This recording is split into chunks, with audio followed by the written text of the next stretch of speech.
This Torah class is brought to you by TorahAnytime.com. Okay, we're in the city of Krakow. We're in the new cemetery in the city of Krakow. We're at the Kever of the son of the Chassam Sofer, the younger son of the Chassam Sofer, Reb Shimon Sofer. And Reb Shimon Sofer was, in his own right, from the Gedolei Hadar. Throughout his illustrious career, he was offered many prestigious rabbinical positions, which he mysteriously declined. He declined Nikolsburg, he declined Papa. He did accept the rabbinical position in Mattisdorf, but ultimately he became the Rav in Krakow. Here it says that Shafat es Yisrael Arba'im Shana, he was a Rav in Mattisdorf, in this city, and Reb Shimon Sofer was a very amazing personality. He's cited many times in the writings of the Chassam Sofer. So, for instance, we have the Bar Mitzvah drasha that the Chassam Sofer gave at the Bar Mitzvah of Reb Shimon Sofer. Or, for example, Masechta Chulin, Daf Kuf Lamed Zayin, Chassam Sofer quotes the Chidushim of Reb Shimon Sofer that he said when he was 13 years old. Now, Reb Shimon Sofer was the one who organized Shailas Utshuvas Chassam Sofer on Yeridea. In fact, many people quote the Chassam Sofer, but actually it's Reb Shimon Sofer. The Pituchei Chosam is the Hakdama of the Chassam Sofer on Yeridea, was written by Reb Shimon Sofer, where Reb Shimon Sofer outlines the worldview of the Chassam Sofer, that the Chassam Sofer held that more than anything in his Avodas Hashem, the most important thing was Harbatzas HaTorah. That's why Reb Shimon Sofer says there's only one individual in history that's called someone who loved Hashem. There's only one individual in Tanakh who is called Oihavi, Avraham Avinu. Why?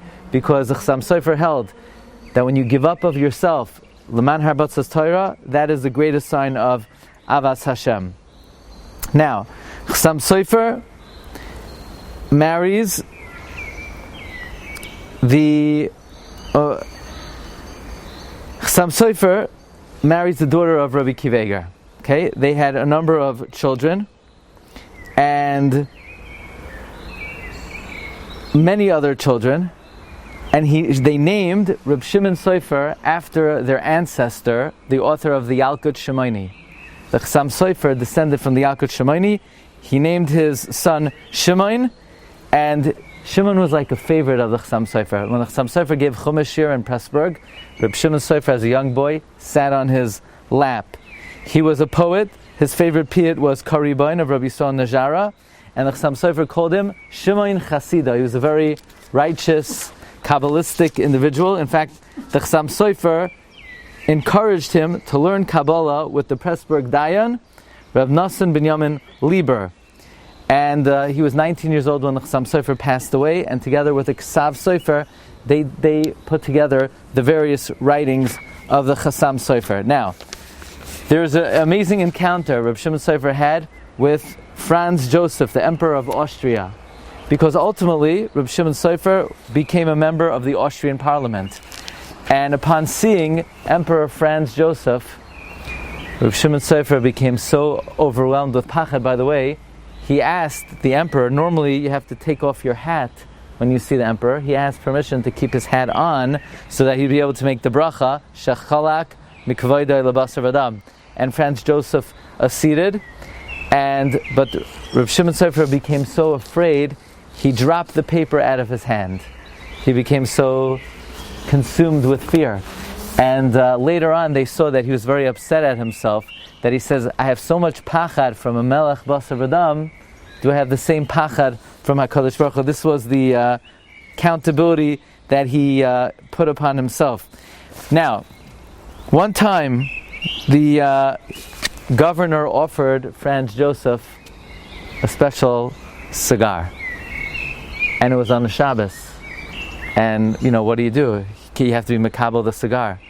So he had to think on his feet. He was very clever, and he said, for me, this is such a valuable thing. I want to keep it as a souvenir. How could I let it go up in smoke? This was the chachma of Reb Shimon Sofer. Now, Reb Shimon Sofer wrote Michtav Sofer. These are the writings of Reb Shimon Sofer, and his sons, first of all, based on the laws in Krakow, Reb Shimon Sofer got the aliyah of Kohen every Shabbos. He took the first aliyah, Alpi Minhag Krakow.